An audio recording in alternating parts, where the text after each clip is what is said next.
Hello, I show you how to hard reset on LG Phoenix 3. Turn off the phone.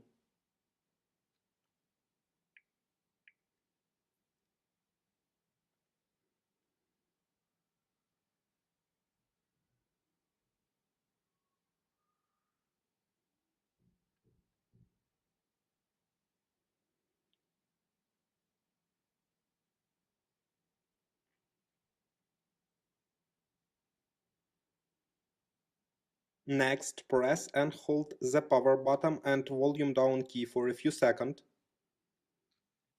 Release and press again the power key when the LG logo appears. Use volume key and power button to select yes and yes. Your device will now restart. Successfully, the hard reset is completed now. Subscribe to our YouTube channel and rate the video.